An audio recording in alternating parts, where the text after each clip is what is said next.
환영합니다. 좋아요, 구독, 알림 설정까지.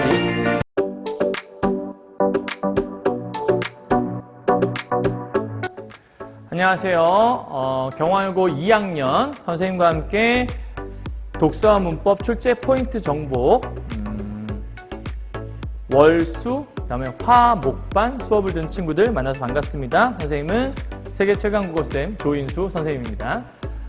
오늘 선생님이 이제 강의를 간단히 좀 찍게 됐는데, 원래는 이제 14차시 강의를 좀 찍을까 했었는데요. 14차시 강의를 찍을 시간 자체가 여유가 없어요. 지금 수능 시험장 세팅을 해야 되는 상황에 있고, 그리고 결정적으로 우리가 다음 시간에 이제 함께할 14차시 강의가 유상증자, 무상증자에 대한 강의인데 주식에 대한 강의거든요. 근데 요거를 녹화 강의를 진행하는 것보다 현장 수업을 하는 게 훨씬 더 여러분한테 좀 도움될 수 있을 것 같아서 현장 수업으로 진행을 할까 지금 생각 중에 있어요. 그래서 다음 주 월요일 날 14차시 강의로 보고, 오늘은 문법 파트 조금 밀려있는 게 있어서 그거를 녹화 강의로 진행을 해서 이 문법 강의 여러분이 이제 이 강의를 통해서 정리할 수 있으니까 주말 동안 정리를 미리 좀 하시고, 일단 다음 주 월요일 날 이제 독서 강의와 함께 문법 강의 같이 진행하는 걸로 이렇게 좀 가도록 하겠습니다.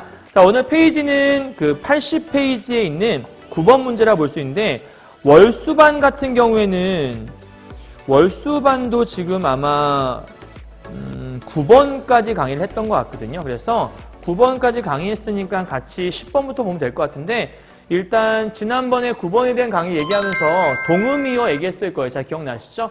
그러니까 동음이어의 포인트는 우리가 흔히 알고 있기로 형태는 동일한데, 그래서 형태가 동일하니 음이 동일한데 의미만 다른 것, 그래서 철자까지 같은 경우만 알고 있는 경우가 많았을 텐데, 우리 지난 시간에 뭘 봤었냐면 걸음과 걸음이라고 하는 거. 음이 똑같은 거야. 읽어봤더니. 근데 형태가 다르잖아. 그래서 발음상 똑같고 뜻이 다른 그런 것들도 동음이어에 포함되는 개념이다. 약간 조금 모르고 있던 사람들은 새롭게 알 수 있었던 부분인 거니까 잘 정리해서 마무리해 주시면 좋을 것 같다는 생각이 드네요. 자, 그 다음 10번 가보도록 할게요. 자, 보기 1을 참고할 때 보기 2의 기억에서 리을 중 띄어쓰기가 적절한 것을 고르라고 나와 있었는데, 여기는 이제 부사에 대한 이야기가 담겨 있어요. 사실은 부사 중에서 여러분이 뭐 부사하면 흔히 말할 때 뭐 용언을 꾸며주는 말, 요 정도, 그냥 뭐 매우, 뭐 이런 것들 많이 알고 있는데, 사실은 부정부사라는 게 존재해요. 그래서 못하다의 못, 이런 것들이 있는 건데, 잘 보세요. 못하다는 부정의 의미를 갖는 부사 못과 우리 지금 이제 단어 마지막 마무리하고 있는 거예요. 동사 하다가 결합한 구이다. 여러분, 구라고 하는 건 뭐냐면 2개 이상의 단어가 결합되었어. 오케이? 근데 주어와 서술어를 이루고 있는 건 아닐 경우, 그걸 우리가 구라고 하거든요.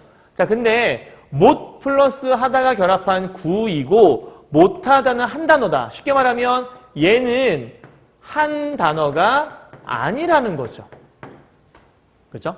그러니까 못하다와 못하다, 이게 의미가 다르다라는 거예요. 그래서 구별이 쉽지 않은데, 철수는 어제 노래를 못했다. 그럼 이거는 하지 못했다는 의미가 강한 거야. 그러니까 이 행위에 대한 부정이 되는 거죠. 그죠? 자, 그런데 이걸 붙여서 한 단어로 쓰게 되면, 난 철수는 어제 노래를 못했다 라고 얘기했으면, 그 못했다는 하지 못했다가 아니라 노래를 못 불렀다. 부르는 행위는 했지만 잘하지 못했다라는 의미로 바뀔 수 있다는 거죠. 쉽게 말해서 구로 쓰인 경우와 이게 한 단어로 쓰인 경우 뜻이 달라지는 사례를 얘기하고 있네요. 자, 못하다도 마찬가지래요. 동사로 쓰일 때는 보조동사로 쓰일 때 의미가 약간 조금 유사해서 구별이 힘들 수 있는데, 연결어미 지 뒤에 쓰인 못하다는 쉽게 말해서 이런 거겠죠. 나는 뭔가를 하지 못하다. 그럴 경우는 보조동사로 보면 되는 거고, 다양한 못하다의 쓰임을 정리하면 다음과 같다고 설명하고 있네. 정리 한번 해봅시다. 자, 지금 못하다가 동사로 쓰이게 되면 이런 의미가 있고, 형용사도 의미가 있대요. 그 의미들에 대한 것만 확인해 보시면 될 것 같아요. 그럼 이제 한번 봅시다. 자, 저기 보니까 못하다가 다 한 단어잖아. 그죠? 한 단어로 되어 있는 못하다인 건데, 여기서 볼게. 친구 1, 어제 배가 고프다 못해 아프기까지 하느라고 얘기했어. 뭐 하다 못해라고 얘기했으니까 배가 고프다 못해? 그러면 여기서 뭔가 미치지 않는 건 얘기하는 게 아니고 이 뜻 아닐까 얘들아? 앞말이 뜻하는 행동이나 상태가 극에 달해 더 이상 유지할 수 없다. 그러니까 배고픈 거 이제 넘어서서 이런 얘기잖아. 결국 이거는 요거의 의미라고 볼 수 있겠네요. 그죠? 그러니까 기억 같은 경우에는 보조 형용사의 의미가 좀 더 강하다라고 볼 수 있지 않을까요? 기억, 얘는 보조, 그러니까 여기다 쓸까? 기억은 보조 형용사의 의미로 파악해보면 되는 거니까. 그랬더니 그러게 너무 오래 기다렸다. 조선손님이 아무리 못해도 얘들아 못해도 10명은 되었던 것 같아 라고 얘기했어. 그럼 이때 못해도란 말은 사실은 위에서 보니까 못해도? 위에서 의미로 보자면 뭐가 있을까? 이때 못해도란 말은 어림 잡아도 적게 잡아도 이거 아닌가? 여기가 지금 이거 같은데 그죠? 그러니까 여기 의미로 본다면 니은 같은 경우에는 형용사로 봐야 되는 것 같아요. 그렇죠? 형용사. 다음에 디귿을 한번 보도록 할게요. 이거 왜 이렇게 맵니? 그랬더니 얼마나 매운 말을 잊지도 못하니? 그러니까 뭔가를 하지 못한다라고 하는 거니까 이때 뭔가를 하지 못하니에 대한 것들은 할 능력이 없다라고 하는 예에 해당하는 거 아닌가? 디귿은 동사에 해당하는 거라고 볼 수 있겠네. 그다음 마지막. 그런데 이 식당 음식 맛이 예전보다 못한 것 같아. 그러니까 예전보다 못하다라는 거는 예전에 미치지 못한다라는 얘기를 볼 수 있는 거니까 이때 뭔가를 하지 못한 것 같아라고 얘기하는 것들은 여기 있는 요거죠, 요거. 앞말이 뜻하는 것에 예전보다 미치지 못해. 그럼 real이라고 하는 것도 어떤 의미지? 보조 형용사에 들어간 의미를 볼 수 있겠다. 그러면 여기서 지금 띄어쓰기가 적절한 걸 골라야 되는 거니까 일단은 이런 의미를 갖고 있으면 띄어쓰기를 이렇게 하면 안 되겠지. 이거 붙여야 되고 붙여야 되는 거잖아. 그럼 니은 디귿은 틀렸네. 그죠? 왜냐하면 한 단어일 때 이런 뜻을 갖고 있는 건데 얘의 뜻은 여기 나와 있던 형용사로서의 뜻이고 얘의 뜻은 디귿의 뜻이니까 얘네들은 결국 붙여 쓰는 게 맞다는 얘기잖아. 왜냐하면 못 한다는 얘기는 하지 못해 이런 뜻인 거고 하지 못해 이런 뜻이니까 여기에서는 성립할 수 없는 뜻인 거지. 결과적으로 답은 기억과 리을이 둘 다 붙여 쓴 거에 대해서 정확하게 잘 표현되어 있다고 볼 수 있는 거니까 답은 3번이라고 볼 수 있겠어요. 이해가 좀 뭔 얘기인지? 그러니까 지금 왜 띄어져 있는 거야? 여기 뜻을 갖고 있으면 띄었으면 안 되는 건데 그걸 물어보고 있는 거죠. 자, 이제 우리 그 문법 파트에서 이제 단어까지 정리를 했고요. 우리 이제 문장 파트 제일 중요한 게 있어서 그걸 좀 가보도록 할게요. 여러분 페이지로 따지면 81페이지가 될 텐데 자, 문장 좀 중요한 거는 선생님이 강의를 따로 찍고 있는 거라서 자, 보세요. 보기를 바탕으로 해서 주어진 예문을 분석하라 나와 있는데 그럼 문장하면 먼저 뭘 알아야 되냐면 자, 개념 정리할 거니까 잘 봐요. 문장은 어절이 뭐고 구가 뭐고 절이 뭐고 문장이 뭔지 먼저 이해해야 돼요. 그래서 어절이라고 하는 건 띄어쓰기 단위와 일치하는 걸 얘기하는 건데 대체로 단어와 일치하며 쉽게 말하면 이런 거예요. 띄어쓰기 단위 일치한다. 한 어절을 얘기한다고 보면 되는 거예요. 오케이? 자, 그런데 구라고 하는 건 뭐냐 그러면 둘 이상의 어절이 어울려. 즉 단어 두 개가 이렇게 합쳐져야 되는 거겠죠. 주어 서술어 관계를 이루지 않는 때. 오케이? 그러니까 예를 들면 이런 거겠죠. 예쁜 꽃. 그럼 예쁜 꽃은 한 단어는 아니잖아. 그럼 두 개 이상이 어울려 있는데 주어 서술어 관계는 아닌 거야. 그렇지? 그럼 얘는 구라고 할 수 있는 거죠. 자, 근데 절이라고 하는 건 뭐냐면 둘 이상의 어절이 어울려서 주어 서술어 관계를 이루고 있을 때. 예를 들면 이런 거예요. 너는 겁이 없이 왔어? 이렇게 물어봤다 쳐봐요. 그러면 자, 이럴 때 겁이 없이 왔다는 얘기는 겁이 없다라고 볼 수 있잖아. 그럼 겁이 없다라는 이 부분은 두 개의 단어가 합쳐진 거긴 한데 겁이 없다. 얘는 주어 역할을 하는 거고 얘는 서술어 역할을 하는 거니까 주어 서술어 역할을 하는 거네. 얘는 뭐라고 해야 돼? 얘는 절이라고 해야 되는 거야. 얘는 뭐라고 하는 거고 얘는 구라고 하는 거고. 어쨌든 단어 두 개가 조합이 되면 구나 절이라고 할 텐데 그 중에서 주어 서술어로 이루어지지 않았을 경우에는 구라고 하는 거고 그것이 관계가 앞에가 주어 역할을 하고 뒤에가 서술어 역할을 하고 있다? 그러면 절이라고 하면 되는구나. 이 정도 이해하면 되겠네요. 다음 문장. 의미상 완결된 내용을 갖추고 형식상 문장이 끝났음을 나타내는 표지를 갖춘 하나 이상의 절로 이루어진. 그럼 어떻게 보면 문장이라고 하는 건 절과 동일한 개념일 수도 있고요. 아니면 절이 좀 더 확장된 개념이라 볼 수 있는 게 아마 문장이라 볼 수 있을 것 같아. 너는 겁도 없이 왔어? 이 전체가 하나의 문장이 되겠죠? 그 문장 안에 절이 들어있다고 볼 수 있겠고요. 근데 만약 예를 들어서 너는 왔다. 그럼 얘는 절이면서 동시에 문장이 될 수 있겠죠. 한마디로 얘기해서. 됐나요? 자, 그러면 넘어가서 우리 뒤에 문장 성분에 대한 걸 알아보도록 할게요. 우리가 품사에 대한 건 단어에서 배웠고요. 이제 문장 성분. 문장 성분이라고 하는 건 뭐냐면 제일 중요한 게 문장 안에서의 기능을 얘기하는 거예요. 자, 문장 성분이 뭐라고요? 문장 속에서의 기능을 얘기하는 거야. 자, 근데 기능이 뭐냐? 일단 주성분은 그 문장 속에서 빠지면 안 되는 주된 성분. 그래서 주성분이라고 하는 거고, 다른 말로 이제 필수 성분이라고도 해요. 그 다음, 주성분을 도와주는 역할. 흔히 말해 이제 꾸며준다고 하는데, 그런 걸 우리가 부속 성분. 그리고 다른 문장 성분과 별개로 혼자 존재할 수 있다. 독립 성분. 이렇게 얘기해요. 됐어요? 그럼 주성분에 뭐가 있니? 주성분에는 주어, 서술어, 목적어, 보어가 있는데 왜 서술어를 앞으로 뺐냐면 이 서술어가 제일 중요하거든. 모든 문장에서 이게 문장이냐 아니냐를 따져보려면 서술어를 찾으면 돼. 그래서 서술어, 주어, 목적어, 보어. 주목, 보서 요게 주성분에 해당하는 거고요.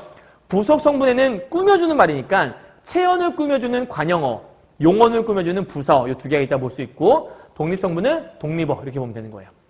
품사는 우리 앞에서 구품사 있었죠. 명사, 대명사, 수사, 관형사, 부사. 그다음에 또 뭐 있었지? 감탄사. 그다음에 조사. 두 개 뭐였지? 생각 안 나지? 잠깐만. 명사, 대명사, 수사, 동사, 형용사, 관형사, 부사, 그죠? 그다음에 조사, 그다음에 또 뭐 있죠? 마지막 하나가 감탄사, 그죠? 이렇게 하나, 둘, 셋, 넷, 다, 일곱, 여덟, 아홉 개 이렇게 됐죠? 여기 이제 품사에 관한 거라면 문장 성분은 주성분, 부속 성분, 독립 성분이라고 하는데 이 세 개를 좀 더 세세하게 나누면 주어, 목적어, 보어, 서술어, 관형어, 부사어, 독립어 이렇게 7개로 나눌 수 있다는 걸 머릿속에 기억하시면 될 것 같아요. 자, 다음이요. 서술어의 자릿수 문제가 이제 시험에 잘 나오게 되는데 서술어의 자릿수라는 건 뭐냐면 이 서술어가 필수로 필요로 하는 자릿수. 이 서술어가 존재하기 위해서 앞에 반드시 써야 하는 성분이 몇 개냐를 물어보는 게 바로 서술어의 자릿수라고 하는 건데 한 자리 서술어는 그러면 기본적으로 서술어 외에 한 개가 더 있으면 되겠죠. 근데 보통 서술어 외에 한 개가 더 있다라고 얘기하게 되면 뭘 얘기하냐면 주어를 얘기하죠. 그래서 인수가 잘도 잔다라고 얘기했을 때 여러분 잔다가 뭐예요? 이 잔다가 서술어예요. 근데 이 인수가는 뭐예요? 주어예요. 선생님 잘도가 있잖아요. 잘도를 빼도 인수가 잔다라고 하는 의미상에는 아무런 지장이 없죠? 그럼 인수가 잔다라는 거에 지장이 없다라는 얘기는 얘가 없어도 되는 거야. 그럼 이 잔다는 뭐만 필요해? 인수가만 있으면 해결된다라는 거죠. 이해했어요? 그럼 이제 얘는 한 자리 서술어가 되는 거야. 자, 두 자리 서술어는 뭐냐면 일단 주어나 혹은 목적어, 보어, 부사어 중에 하나가 필요해. 쉽게 말하면 두 자리 서술어는 주어는 반드시 있어야 하고 그 다음에 목적어나 보어나 부사어가 하나 더 붙는다는 얘기야. 그럼 서술어를 항상 먼저 찾고 그 외에 뭐가 필요한지를 보면 돼. 자, 얘 보도록 하죠. 되다. 요게 서술어죠. 서술어. 헤어지다. 이게 서술어죠. 자, 그럼 주어가 필요하겠죠. 됐어. 누가? 인수가 된 거야. 그럼 얘가 주어겠죠. 인수는 주어겠죠. 자, 그 다음 이제 하나 더 필요해. 그게 두 자리니까. 서술어 외에 하나 더 필요한 거죠. 자, 결국 교사가 되었다. 그러면 인수는 결국 되었다. 그럼 좀 이상하지. 얘를 빼도 인수는 교사가 되었다. 앞에서 내가 얘기한 적 있는데 되다 아니다 앞에 올 수 있는 말을 우린 뭐라고 했냐면 보어라고 했어요. 오케이? 그럼 얘는 서술어, 얘는 보어, 주어. 그럼 결국은요. 결국이란 말은 부사어거든. 근데 이 부사어는 사실은 필수적인 부사어도 있지만 수리적 부사어라고 해서 꼭 잊지 않아도 되는 부사어들이 있어요. 그러면 얘를 빼도 인수는 교사가 되었다라고 하는 것들에 큰 지장이 없는 거죠. 자, 결국이 꾸며주는 건 뭐죠? 결국 되었다가 아니라 결국 교사가 되었다 이 문장 전체를 꾸며주는 부사어가 돼요. 그리고 선생님 앞에서 부사어의 기능 얘기할 때 기억나요? 부사어라고 하는 것들은 용언을 꾸며주기도 하고 부사어 자신을 꾸미기도 하고 문장 전체를 꾸미기도 한다. 근데 그때 문장 전체를 꾸며준 대표적인 것들이 결국이란 말, 혹은 뭐 결코 이런 말들. 아마 앞에서 정리해줬을 거니까 기억하시면 돼요. 자, 여기도 마찬가지인데 인수는 그 여자와 헤어졌어. 그러면 인수는 헤어졌다. 그럼 헤어진 대상이 있어야 되잖아. 그럼 뭐가 필요해? 그 여자와라고 하는 부사어가 꼭 필요해. 왜? 뭐뭐와라고 하는 건 부사격 조사라고 하는 거니까. 그러면 그 여자가 빠져버리면 인수는 헤어졌다. 그럼 궁금하지. 누구랑 헤어졌는데 그 누구랑이란 말이 있어야 돼서 부사어가 꼭 필요해. 그래서 하나, 두 개 필요하니까 두 자리 서술어라고 얘기하는 거예요. 이해했죠? 자, 세 자리 서술어는 되게 유명한데 주어, 목적어, 부사어 거의 픽스야. 고정돼 있어. 그러니까 서술어 빼고 이 세 개가 있어야 돼. 그럼 봐. 얘가 서술어지. 얘가 서술어란 말이에요. 그러면 인수는 주어. 그 다음에 선물을 목적어죠. 을르리니까 그녀에게 이게 부사어죠. 내가 외우라고 했죠? 부사격 조사에는 에게, 에서, 으로, 뭐뭐, 과, 와 이런 거 있다고 얘기했잖아요. 그러니까 여기서 말하는 얘는 에게가 들어가 있으니까 부사어. 그래서 특히 주다라고 하는 건 무조건 세 자리 서술어예요. 왜? 주다는 건 누가 누구에게 무엇을 이란 말이 다 필요하거든. 누가 누구에게 무엇을 이게 하나 더 빠지면 뭔가를 주었다는 말이 성립할 수가 없어.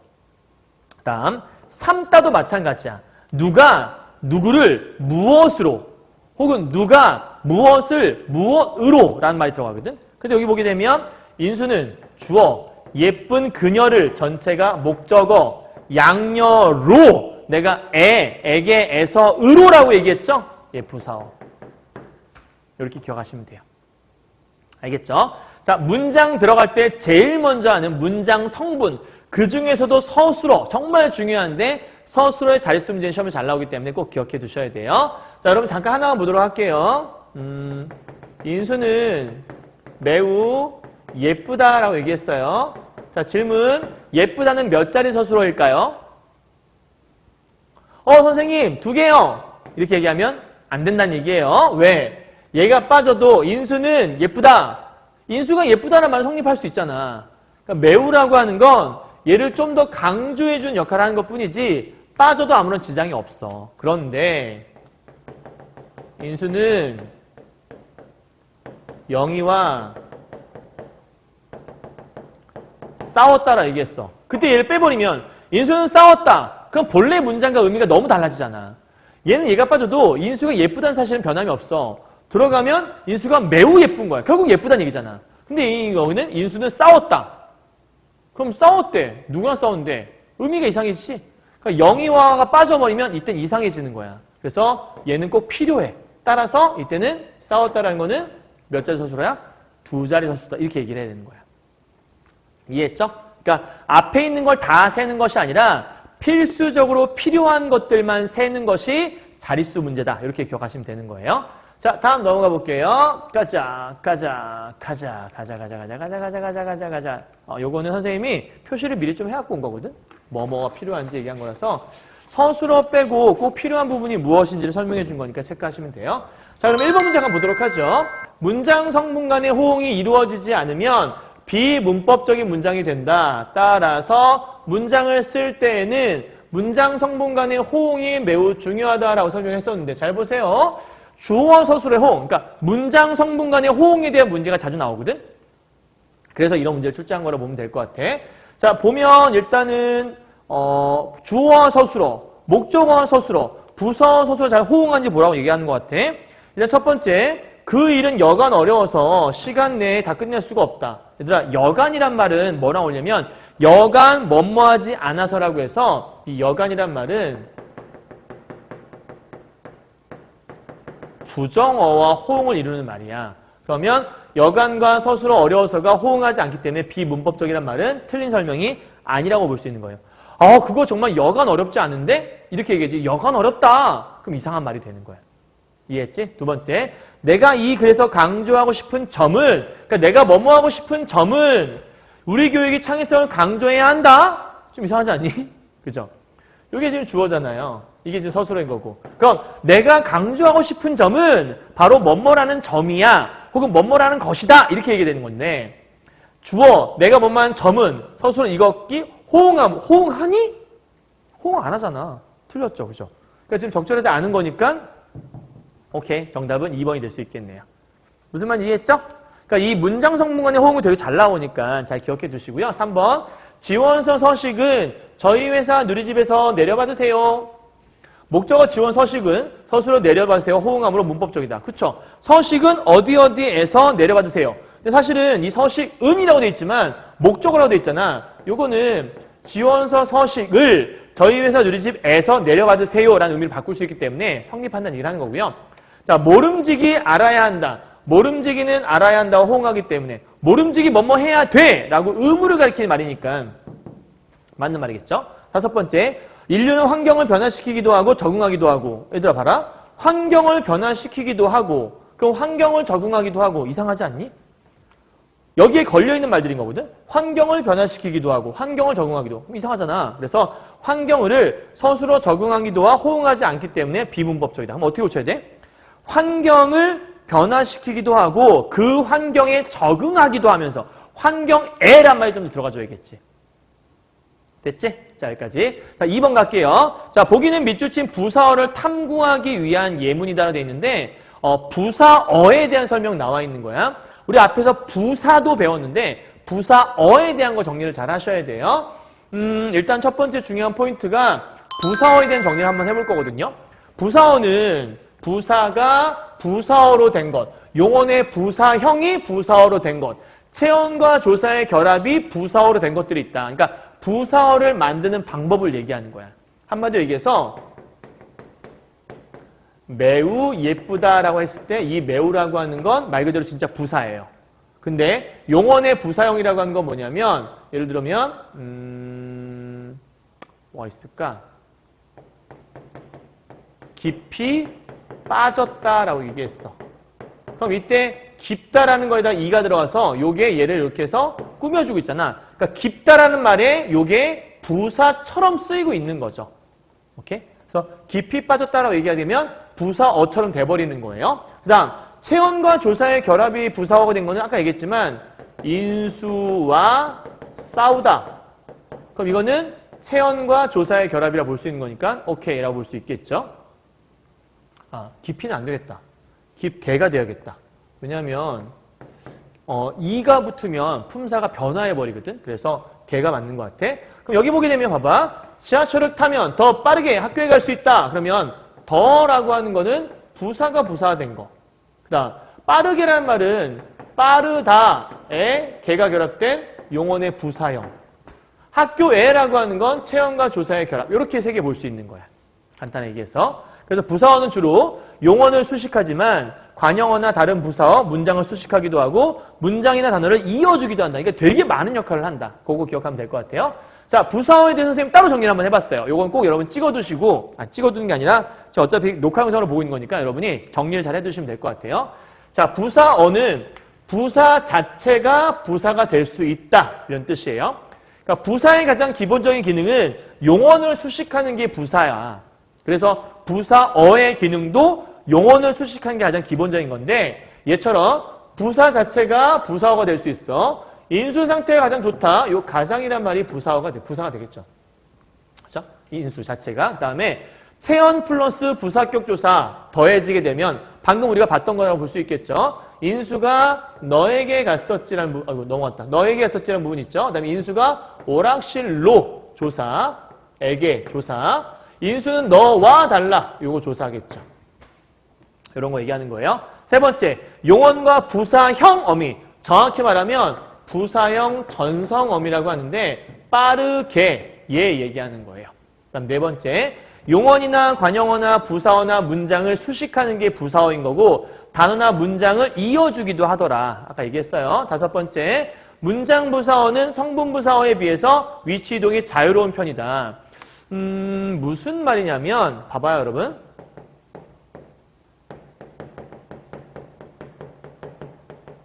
결국 인수는 집에 갔다라고 할 때 이 결국이란 말은 문장 전체를 꾸며주는 문장 부사어예요. 그러니까 문장 부사어라고 하는 건 문장 전체를 수식해주는 걸 문장 부사어라고 해. 근데 결국 인수는 집에 갔다도 되지만 인수는 결국 집에 갔다. 인수는 집에 결국 갔다. 해도 큰 지장이 없지. 그러니까 얘가 요렇게 이동이 가능해. 그래서 위치 이동이 자유로운 편이라고 얘기하는 건데 아까 위 얘처럼 인수는 너와 달라 했는데 너와 인수는 달라. 얘는 괜찮네. 오락실로 인수가 가더라. 이건 좀 이상한 것 같은데? 얘 같은 경우 봐봐. 인수 상태가 좋다. 가장 이상하지 않니? 아니면 가장 인수 상태가 좋다. 이것도 이상하고 인수 가장 상태가 좋다. 이것도 이상하잖아. 그렇지? 근데 얘는 봐봐. 인수는 집에 갔다. 결국? 이것도 가능하거든요. 사실은. 그러니까 문장 부사어는 이동이 가능하다라는 거 기억하셔야 되겠고요. 그 다음에 부사절이라고 하는 건 뭐냐면 얘들아 아까 절이 내가 뭐라 그랬지?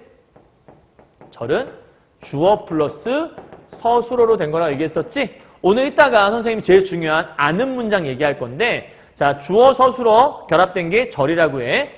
인수는 숨이 차도록 먹었다. 이게 서술어죠. 그럼 먹은 게 누구죠? 얘가 먹은 거예요. 그럼 인수는 먹었다라는 문장이 있는 건데 그 안에 얘가 이렇게 들어가 있는 거야. 그럼 차다. 이게 서술어가 되겠죠. 근데 뭐가 찬 거예요? 숨이 찬 거죠. 그럼 주어 서술어가 하는 얘가 요 문장 안에 들어가 있는 거거든. 그러니까 요 가로친 부분이 절이라고 할 수 있는 부분인 거야. 문장 속에 절로 들어가 있는 부분인 거죠. 이해했어요?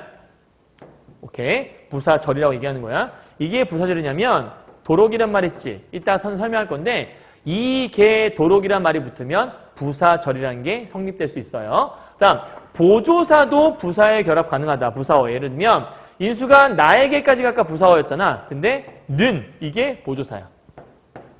기억나?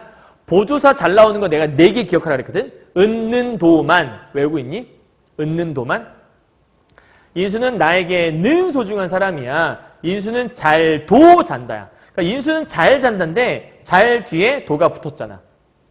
은는 도만 얘기했죠. 인수는 밥만 잘 먹더라. 이런 것도 이건 좀 다른 거다. 잘만 하더라. 이런 것도 마찬가지라 볼 수 있겠네요. 인수는 잘만 잔다. 이것도 성립할 수 있겠네요. 자, 기본적으로 이 부사어는 수의적. 수의적이란 말은 빼도 된다. 한마디로 생략 가능하다. 이런 얘기인데 경우에 따라 필수적인 경우도 있다. 예를 들면 아까 얘기했던 뭐가 있을까? 어디 갔지? 여기서 예시문이 뭐가 있을까? 이걸 빼볼게 얘들아. 이렇게 빼면 인수는 잔다란 사실은 얘를 빼도 아무런 지장이 없지. 그러면 이 잘도란 말은 꼭 있어야 되는 건 아니거든. 즉 생략이 가능하다고 볼 수 있어. 그런데 여기에서 얘를 빼봐. 그럼 인수가 간다. 그럼 어디로 가는지 모르잖아. 오락실로라는 말이 필요하겠죠. 그러니까 이런 부사어 같은 경우에는 보통 부사격 조사가 들어간 것들은 뺄 수가 없어. 그런 거는 필수적이라고 얘기하는 거니까 잘 기억해 두시면 돼요. 자, 부사어 정리했어요. 이거 어차피 지금 내년 고3 되면 엄매 시간에 이거 배우게 될 거니까 정리 잘 하시는 게 좋아요. 자, 그럼 부사어 탐구해 봅시다 라고 지금 설명했네요. 가볼게요. 엄마가 통에 김치를 가득 담았다 라고 얘기했어요. 다행히 나는 돈 없이도 여행을 잘 다녔다 라고 지금 설명이 되어 있고요. 그렇죠? 자, 잘 보세요. 엄마가 통에 김치를 가득 담았다 라고 했어. 그러면 일단은 부사어라고 얘기했으니까 문제를 읽으면서 보도록 할까요? 자, 통에는 체언의 조사를 결합해서 부사어로 썼고 가득은 부사가 그대로 부사어가 된 것이다. 방금 봤던 요 수많은 사례 중에 하나를 얘기하는 것 같은데 통에 여기네요. 통 플러스 애가 우리가 아까 뭐라 했었냐면 부사격 조사라고 했잖아. 그럼 얘는 부사어가 될 수 있겠네. 체언의 조사가 결합한 부사어. 뭐 틀린 말 아니겠죠. 그죠? 그 다음에 가득은 가득 담았다라고 했으니까 가득은 부사라고 볼 수 있죠? 그럼 그 자체가 그냥 부사로 쓰인 거니까 틀림은 아니라 볼 수 있겠네요. 다음 두 번째, 통에는 서술어가 요구하는 필수성분이고, 그러니까 지금 현재 보게 되면 이 담았다라고 하는 것들이 서술어인 건데 이 서술어가 필요한 게 뭐냐는 거야. 그럼 당연히 주어는 필요하겠죠? 자, 주어. 엄마가 담았어. 뭘요? 김치를 담았어. 어디에요? 통에 담았어. 선생님이 아까 얘기했잖아.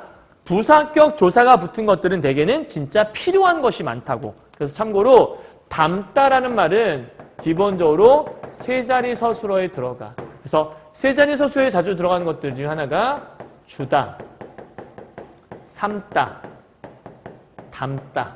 요 세 가지 머릿속에 기억해두면 그냥 외워두는 게 더 편할 수도 있어요. 그러니까 얘는 맞는 말이겠죠.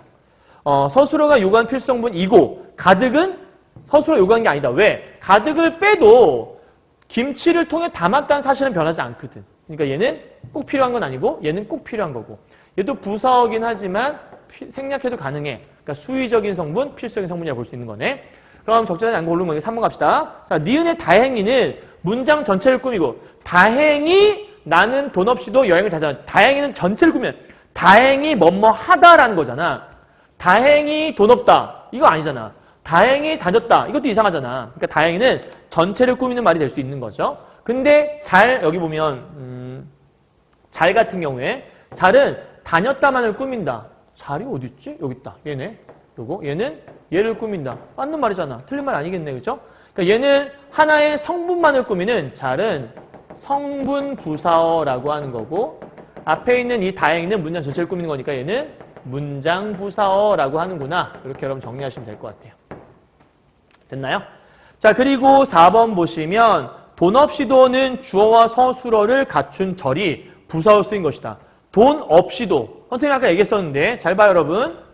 요게 요렇게 끊을 수 있는데 돈 없이도란 말은 돈이 없다라는 거잖아요. 그럼 돈이라고 하는 것들은 주어가 되는 거고 없다라는 것들은 서술어가 되는 거잖아. 그럼 하나의 절이라고 하는 게 뭐였지? 주어와 서술어의 관계에 있는 것들. 그러니까 틀린 말 아니라고 볼 수 있겠죠. 이해했죠? 참고로 이 도라는 말 있잖아요. 도라는 말은 보조사에 들어가는 말이라고 아까 은는 도만 기억하라고 얘기했었어요. 다음 디귿이요. 아주는 관형사 새를 꾸미고 자, 아주 새 거다. 여기까지 틀린 말 아니겠네요.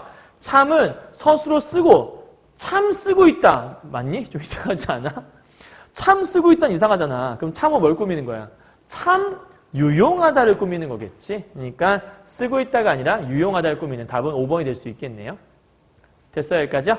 오케이. 여기까지 정리하시면 되겠습니다. 아시겠죠? 요 다음에 선생님이 이제 제일 중요한 걸 할 건데 여러분 요거를 좀 필기를 미리 해놓으시면 좋을 것 같아요. 이어진 문장 요거 필기를 좀 해놓으세요. 알았죠? 미리 좀 해놔요. 그 다음에 두 번째 또 할 건데 요거 일단 지워놓고 일단 필기를 좀 해놓으시면 좋을 것 같아요. 다음 두 번째 필기할 거는 요것도 필기를 미리 해놔요. 여러분. 필기 미리 해놔야 돼요. 그리고 참고로 요건 안긴 문장이에요. 그래서 안긴 문장 이름으로 필기를 좀 미리 해놓으시면 좋을 것 같아요. 꼭 해놔요. 잊지 마시고. 알았죠? 자, 요걸 해놓고 선생님이 다음 시간에 와서 이제 우리 14차시 강의에서 이거부터 설명하기 시작할 거예요. 그러니까 잊지 말고 주말 동안에 공부 잘 해놓으시고 요거에 대한 것들을 이거 제일 중요한 거야. 알았지? 잘 정리해놔. 자, 오늘 수업 여기까지 하겠습니다. 고생하셨고요. 수능 끝나고 주말 잘 보내길 바랍니다. 여러분 다음 주에 봬요. 안녕.